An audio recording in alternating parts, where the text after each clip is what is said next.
You're listening to the Journey podcast. What is life like for individuals living with hydrocephalus, and where can you find hope and support amidst the challenges? Find out more in this episode.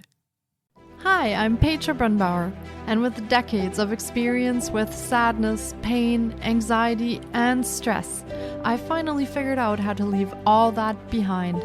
And this podcast shows you how to break free permanently so you can reclaim your sanity and find the self-esteem and energy to go after the life you desire. With real talk about mental health, holistic healing, and the tough journey of coming out the other end. This is the Journey Podcast. Welcome to today's episode. In this episode, we embark on a journey with our guest who has a powerful story of resilience and hope to share. Living with hydrocephalus, a challenging condition, our guest has transformed his own experiences into a beacon of inspiration for others. Join us as we explore this remarkable journey of living with hydrocephalus and the unwavering hope he imparts to those facing similar challenges. We delve into the complexities of hydrocephalus, uncovering the daily trials and triumph our guest encounters. His story is a testament to the human spirit's incredible capacity to find strength and purpose in adversity. Through his advocacy and support for individuals navigating their own hydrocephalus journey, our guest offers a message of hope, empowerment, and solidarity. When Jeff Pearson was 2 weeks old, it was confirmed that he had hydrocephalus and underwent his first brain and abdominal surgery. Over the years, he has had many similar surgeries, each with its own set of challenges and victories. Despite the challenges of surgery, he traveled the world with people, got married, raised 3 children, worked as a private investigator, and is now the owner of Hydro with Hope and the host of a TV show called Invisible Condition that airs live twice a week on E360 TV. Invisible Condition is a show that brings awareness to all the medical conditions millions of people deal with that aren't visible from the outside. Through Hydro with Hope and his TV show, Jeff spreads the message that first, you are not alone. Second, there's hope. And third, there's a community of help and resources out there for you. Jeff and his wife Catherine live in Colorado Springs with their 3 children. Let's meet Jeff Pearson.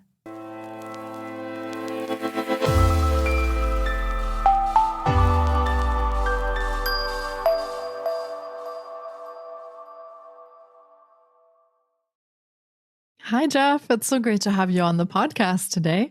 I've been looking forward to getting to chat with you because Hydro with Hope is such an interesting topic for not just mental health, but also holistic healing. So welcome to the podcast. Thank you so much. I'm so happy to be here, and I'm just glad I'm glad to be here. Thank you. Yeah, it's my pleasure to have you here today. We have never talked about this before on the podcast, so I'm so excited to have you share your story and tell us a little bit about that. So for starters, do you want to share a little bit about yourself, your story? Where have you been, and how have you come to do what you do today? Sure. Thank you. I appreciate it. Yeah. So I was born and raised in Fort Collins, Colorado, just north of Denver. Born and raised there. I was born with something called hydrocephalus. So I had my first brain surgery at 2 weeks old. We'll get into that. I had 2 or 3 over the first 17, 18 years of my life, but really had a really normal childhood. Really, my parents were amazing. They never once said, you're sick. You have a thing going on. You can't do that. They always said, you know what? You can do whatever you want. But if I wanted to play like football, they said, you know what, maybe band, or, hey, how about we do choir instead of soccer? They gently kind of redirected me, but they never said I couldn't do something. They were always very encouraging in what I wanted to pursue. And so it was really cool. And so growing up in a very amazing household, had a couple sisters, younger sisters, and met my wife in 7th grade band class. And we got to hang out through junior high and high school and off again, on again, all this stuff. And then we ended up getting married in 1999. So we're coming up on our 25th anniversary in June here. And we've got 3 amazing children, 20-year-old daughter, 16-year-old son, and 14-year-old daughter. And we live in Colorado Springs, Colorado now. And I've worked in, seriously, this is not exaggeration, you name it, I've probably done it. Short of waving one of those signs around outside a building, I've done just about everything.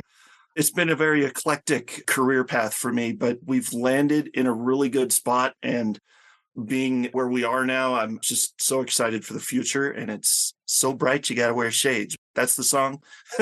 Anyway, in a nutshell, that's me. Wow, thank you so much for sharing that. I love your enthusiasm as I'm listening to you. So that is amazing. Now, you were born with a condition called hydrocephalus.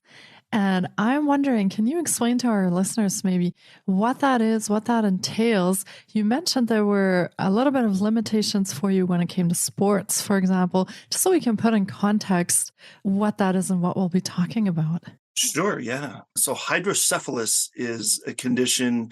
I can only speak with my experience. I mean, everybody's different.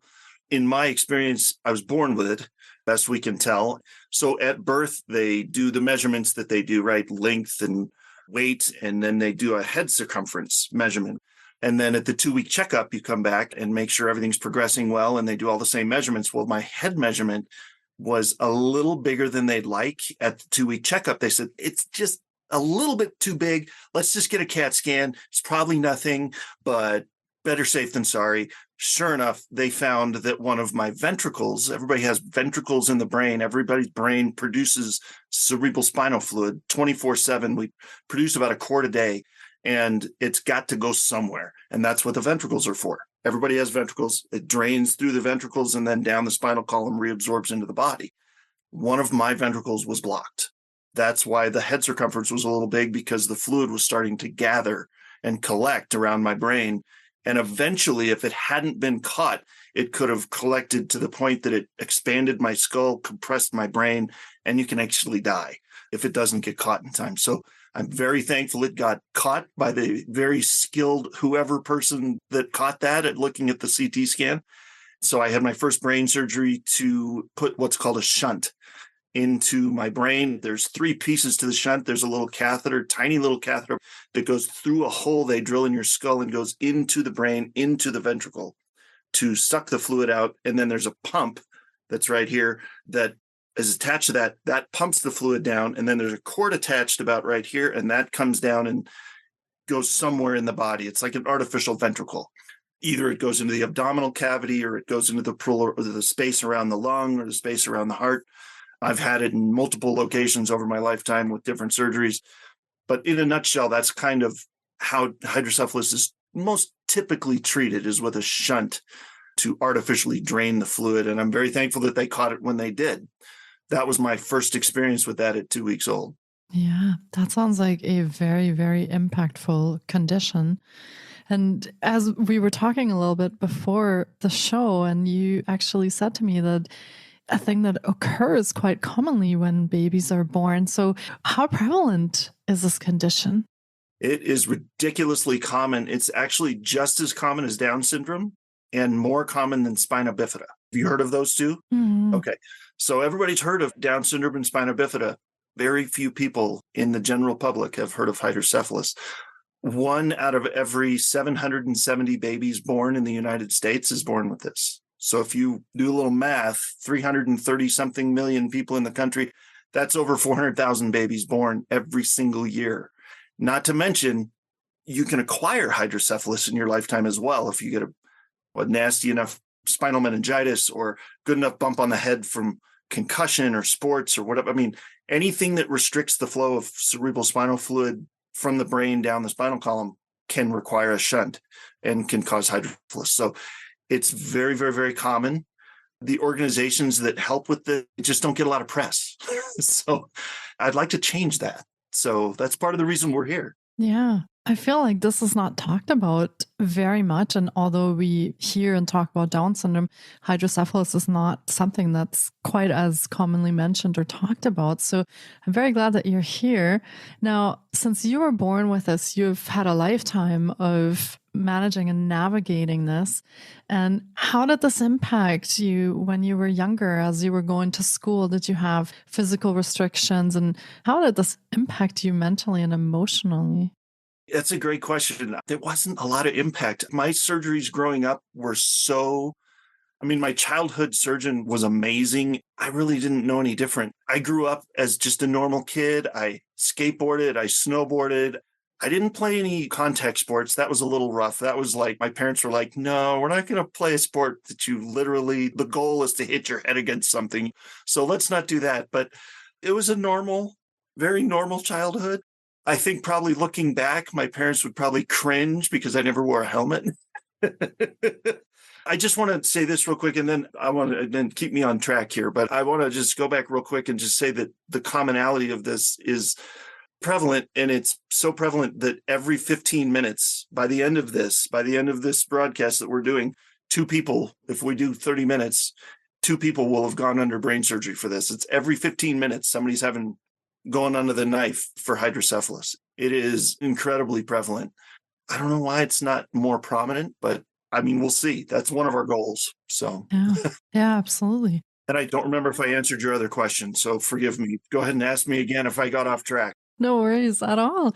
Does everyone experience sort of a similar journey, or do you know people or of cases that have had more challenging time? I would imagine that brain surgery is quite complicated. There are a lot of risks also involved with that. So, oh yeah, is it usually a fairly simple, straightforward thing, or can this be a quite complicated? It can get tricky. Yeah, it can get tricky. I mean, thankfully, I have escaped the majority of, I mean, there's a lot of cases, a lot of people, and everybody's different. You never know, but I'm 46 and I've had 7 brain surgeries. I've had about 15 surgeries total, but about 7 are brain surgeries. And I know people half my age that are in their triple digits for surgeries. I mean, 109, 110 surgeries. I mean, brain surgeries. It just depends. It just depends on how well your brain takes it, how well your body, does it reject it, does it not? Everybody's different. But it can be, yes, depending on the surgery. And growing up, the surgeries were great. I never really had an impact. I was just a normal kid running around, wiping out on my bike and falling on my skateboard, breaking my arm, whatever, playing with my friends. It didn't really make a huge impact until I was about 36. That's about 10 years ago. The frequency started to pick up a little bit of surgeries. But up until then, totally normal. I was like, man, this is easy. This is great. Yeah. And is that common that there are more complications as you age? Is that something that you have found from other people or just for yourself? I don't know. I think it's just for myself, honestly. I was just talking to a good friend of mine yesterday on another show, and we were on the show together, Stephanie, and she's probably about 15 years younger than me. And she had the initial surgery to put the shunt in, like 3 days old. And then she had another surgery at like 6 months old, and she's never had another one. So it's been 30 something years that she's had hers. So really, it's so individual. Mm-hmm. You can't predict. You can't really say, oh, that guy's 50 years old. He must have had this. You don't know. Yeah. I'm curious how this affects like your day-to-day living. Do you think about this a lot? Like, do you worry about what will happen in the future? Or have you kind of learned that you just live day by day and you just focus on what's in the here and now? Or how has that impacted you? Well, you kind of have to roll with the punches, really. I mean, if you worry about every little thing and, oh my gosh, is this going to land me in surgery again? You can't worry like that. You're going to drive yourself crazy. You're going to have gray hair by the time you're 25. So I adopted a very launch and adjust. Just roll with the punches. And yes, I have headaches every day. I have things that hurt from different surgery. I've got scars everywhere from different surgeries, and sometimes they hurt. Sometimes things hurt, but you kind of get to be a headache connoisseur, honestly. I hate to say it like that, but you go, well, is this kind of headache or is it that kind of headache? You say, well, if it's this kind of headache, it's no big deal. Maybe you got to take some Tylenol or something and move on. With this kind of headache, okay, maybe we should look into that a little bit. Maybe we need to go to the doctor. When you live with it and you feel it all the time, you get pretty comfortable with figuring it out. Mm-hmm. But there's no reason, to your larger point, no, I just live life, and God chose me for this life, and he's got me on a path and he's got a plan for me, and I just kind of roll with that. I don't really worry about it. Yeah. Now you have taken this condition and actually turned it into giving back and supporting others. And so you want to tell us a little bit about Hydro with Hope and what that is and what you do? Absolutely. Thank you. Hydro with Hope is a nonprofit organization that we formed about a year and a half ago. It was April of 22, I believe. I think that's, yeah, about a year and a half ago. And it came about because how he gave us the idea was we were in a follow-up from one of my multiple brain surgeries I've had 4 brain surgeries since 2014. And the one I had in 2018, we were in a doctor's office waiting for a follow-up, waiting for the doc to come in, waiting for the surgeon. And my wife and I were sitting there just talking, and we could hear a conversation on the other side of the wall. And you could tell, there were kind of thin walls. You can't really hear the words, but you could hear the tone of the conversation. And it was not great. They were worried. You could tell they were distraught. And I thought, oh, man. My mind just kind of went there and thought, man, I wonder if that's a family finding out for the first time that their baby's going to have brain surgery. And that flashed me back to 1977 when my parents were sitting in that room. And I thought, oh, my God, all I wanted to do was run next door to that room, give them a hug, tell them it was going to be okay, and answer all their questions. But HIPAA laws don't like that. So I said, okay, I'm going to stay here. They probably would have kicked me out. So I said, all right, that was kind of my catalyst to say, okay, what are we going to do? We should do something about this. There's people out there, there's families out there that are going crazy. We said, okay, we got to do something. And so a couple of years later, we kind of milled it over and came up with Hydro with Hope, short for hydrocephalus, of course, because if you don't have hope, you're dead in the water already. Everybody's got to have hope, whether it's for something minor or something major. Hope is very powerful. Hydro with Hope. So we started that organization. We started getting on social media. We've got a page and a group on Facebook. We're on Instagram. We're on LinkedIn. Our goal is to help the community with tangible, practical things. Behind me is our journal that I wrote. My wife and I put that together pretty quickly, actually. I had a lot of experience behind me, so it didn't take us long. But it's a fill-in-the-blank journal that is designed to help people walk through that maze, that journey, that confusing time of, oh my gosh, my child's going to have what? It's fill in the blanks. You've got prompts and you've got blank pages where you could just information. There's places for pictures or drawings. And then there's quotes in here from other people with hydrocephalus that have been thriving. And there's a neurosurgeon that's quoted in there that is a pioneer in some of the techniques that's been used. And it's very powerful to be able to write things down. I didn't want to do an app for this necessarily because this can't crash. So write it down in here. And then there's a little section in there for like a kind of a medical record. So you can write down stuff you want to talk to your doctor about, because every time you go in there, they say, so tell me about your medical history, or, hey, tell me what's been going on. And the geography of the brain is such that the shunt is in the same place as the short-term memory in the brain. And so every time you have surgery, it's like a traumatic brain injury on that area of the brain. And so people with hydrocephalus, a lot of times, especially if that's where their shunt is, have short-term memory issues, shall we say. To be able to have it written down is huge. There was some thought that went into that, and I'm so glad that we have it, and it's on our website. You can get it on the website. I'd love to get it in the hands of every person with hydrocephalus in the country. And we're working on kind of a coaching model. Like, I don't like the word coaching, helping model, where I can get on a Zoom call like this a couple times a month and talk to those new parents. We're working on that. We're not there yet. We're still, well, that might be it next year, but just practical stuff, boots on the ground kind of stuff. So that's Hydro with Hope. Yeah, amazing. Thank you for sharing that and all that great work that you're doing, supporting the community around that. Well, and because it is nonprofit, people can donate. So just want to throw that out there. If you feel led to do that, we appreciate it greatly. And it'll help get more of these in the hands of people that need them. And it'll be able to allow me to go on more things like this to spread the word. So, yeah. We'll make sure that we link to the journal that you have created and also Hydro with Hope, and make a link to where people can donate. We'll do our part to spread the word on that.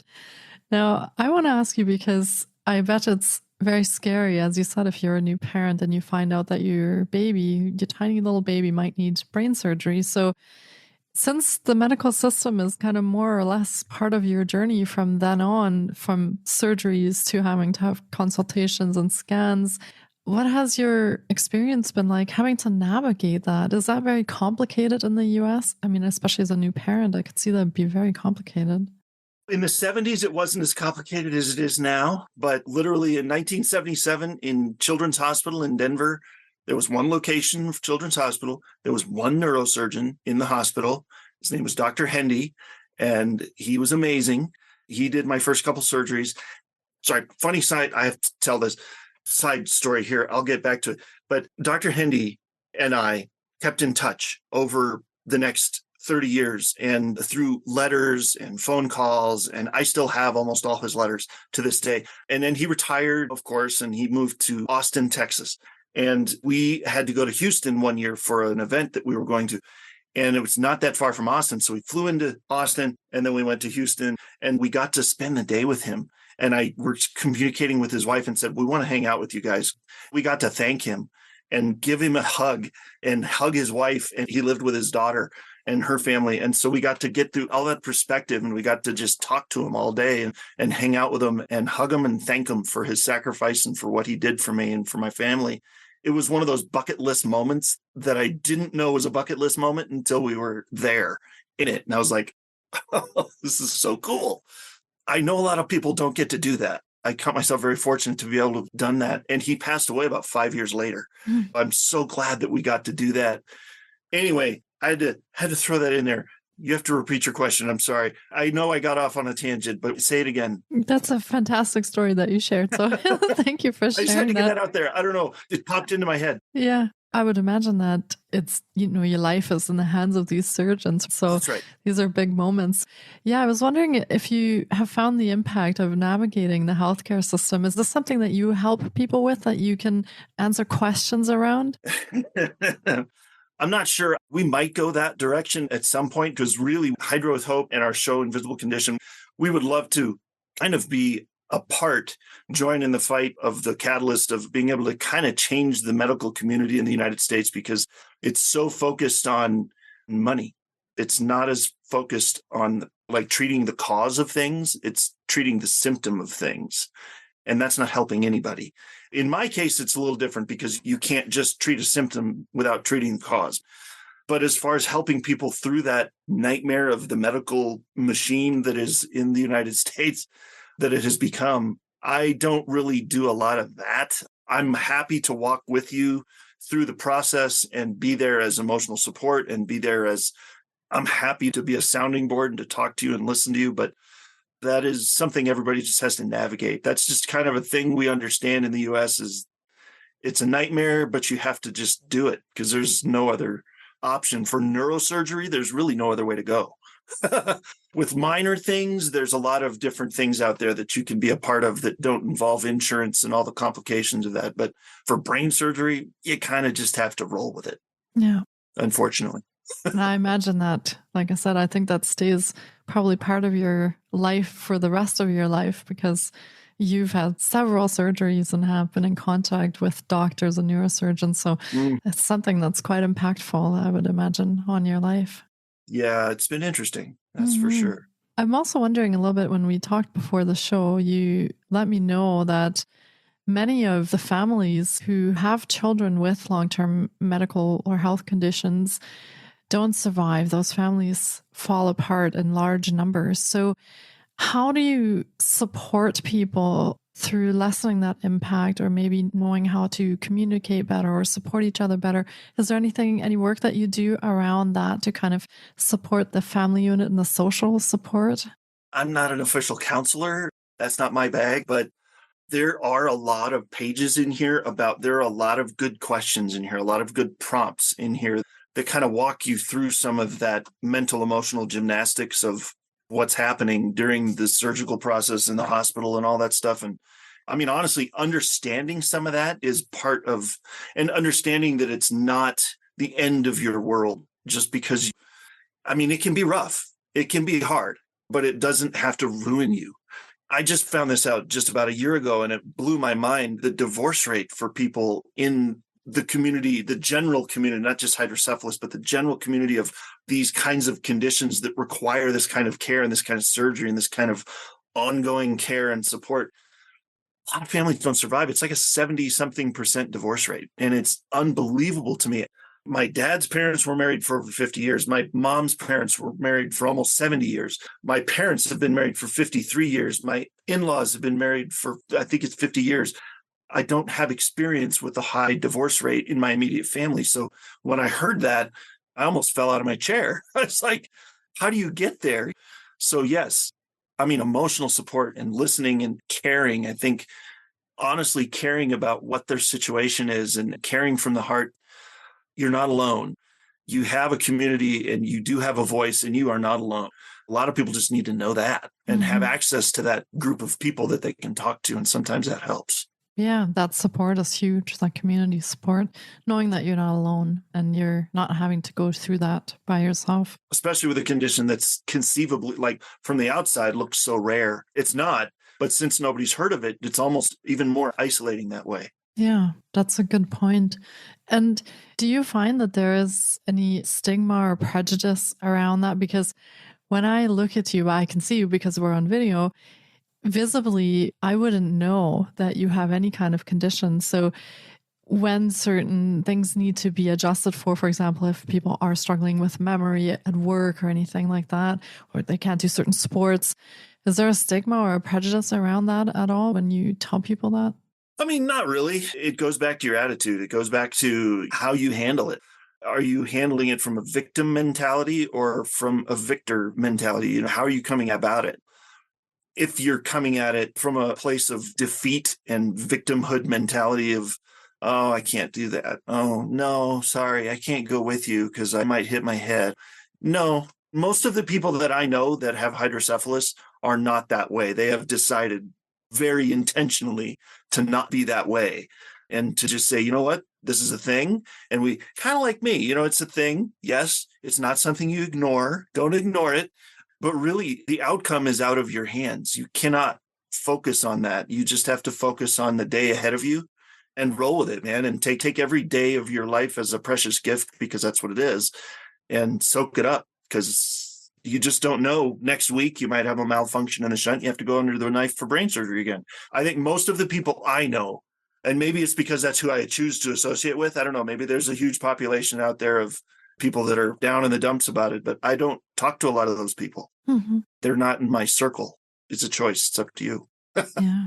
Thank you for sharing that. It's perspective and mindset. Those are some of the things that go into so many of the chronic or long-term conditions. Yeah. And you have one more project also that's part of everything, and that's your TV show called Invisible Condition. So what do you talk about on your TV show, and then what do you present, if you want to explain that to listeners? Absolutely. Thank you. Yeah. The Invisible Condition is our TV show that we launched earlier this year in April. And as we were coming out with the journal and Hydro with Hope, and we were working on that, I met somebody that said, you should do a TV show. You're crazy. Why would I do a TV show? What do I have to talk about? Because when you live with a condition your whole life, it doesn't seem as extraordinary. But when you tell somebody the story that's never heard of it, they go, wow, that's pretty cool. And so they said, no, really, your story needs to get out there. So we said, well, we can't do it just about hydrocephalus. That's not going to hold anybody's attention for very long. So we brainstormed a little bit and said, okay, why don't we just talk about all the conditions that are invisible, that nobody talks about because they're invisible. And so that's what we came up with, was Invisible Condition as the name of the show. And the tagline is, it's not all in your head, because it can feel like that when it's invisible and people can't see it. You start to think, am I just a hypochondriac? Have I been on WebMD too much? You know, am I? But it's not all in your head. It is real. It is something you're experiencing. You are going through it. And we have a show that is on every Tuesday and every Friday at 10 a.m. Mountain Time in the US. That is, we have guests. We have a guest on every show. And each guest is living and thriving with some form of invisible condition. We've had everything from, hydrocephalus, obviously we've had a couple of people on there, to fibromyalgia, to ADHD, to PTSD, military sexual trauma, schizophrenia, bipolar. The list goes on and on and on and on. And they're all amazing. They all have an amazing story. They're all doing something really cool in spite of their invisible condition. And then, so those are individuals that are coming on to tell their story because it's therapeutic to tell your story. And that can help. I'm pretty sure that fires in the brain differently than just keeping it to yourself. So it's helpful to you to tell your story. Also, organizations in the US and elsewhere that are doing amazing things to help that population of people with invisible conditions whether it's helping them find that medical help they need or helping them go to college or helping them reintegrate into society or helping them while they're in the hospital. Or there's so many things I didn't even know were out there until we found them to do the show. And it's just incredible. We're in our second season now. We're about 10 or 11 episodes into the second season, and it's going awesome. And it's on E360 TV, which is a free platform. You can go on to e360tv.com. There's also an app for your smartphone for E360 TV, and you just find our channel, which is Achieve TV. It's an online TV network. So you got to go find the channel, which is Achieve TV, and then you'll see us there. You'll see my face on there, and that's our show. And you can watch any of our previous episodes on there. And then you can get on there and watch for free any of our live episodes as well, every Tuesday and Friday. So it's been amazing to get the word out about all these and to meet all these amazing people. So yeah, sounds like fantastic work that you're doing. And I did check out the TV show and I loved listening to some of your conversations on there. So we will be linking to all of Jeff's offerings in the show notes as well. So that will include the Hydro with Hope, the journal, the TV show Invisible Condition. We'll make sure we link to everything so that you know where to go and where to find Jeff. And of course, can people also get in touch with you? Can they contact you if they have questions or they need some support or they want to talk about something in particular? Absolutely. The best way to reach out initially, if you go to the website, there's actually a spot on there you can put your email in to just kind of stay in touch with us. And when we have stuff going on, we'll send, and we're not going to blast you full of emails every day. Don't worry.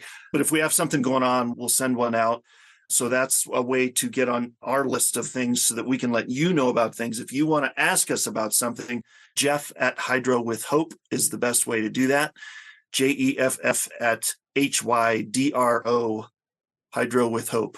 Yep. So Jeff at hydrowithhope.com. And that's the best way to do it. I get back to people pretty quick. Amazing. We'll put that in the show notes as well. Make sure that people know how to get a hold of you. Yeah. And this has been another incredible episode, and I really hope our listeners have appreciated this journey into Hydro with Hope as much as I have. We were talking before the show, and I said to Jeff, I'm going to learn so much in this next half hour, and I have learned again so much about your journey and about hydrocephalus and how that all works. So thank you so much for coming on and sharing that with our listeners, and thank you for your time and your wisdom and all the amazing work that you're doing. Thank you for the opportunity. I always love getting on platforms like this to get the word out. I appreciate the opportunity. Thank you for reaching out to me. Absolutely. Take care, Jeff. And I'm sure we'll catch up in the future and see where all this is going and make sure that the word's still going out. I would love to. Thank you. Yeah, anytime. Thank you so much for taking time out of your day to listen in. If you enjoy the Journey podcast, please support us by subscribing, sharing on social media, and leaving us a review. We appreciate you. And you can find more of The Journey on Facebook, Instagram, TikTok, and our website, thejourney.com. Sending you love and courage, and see you next time.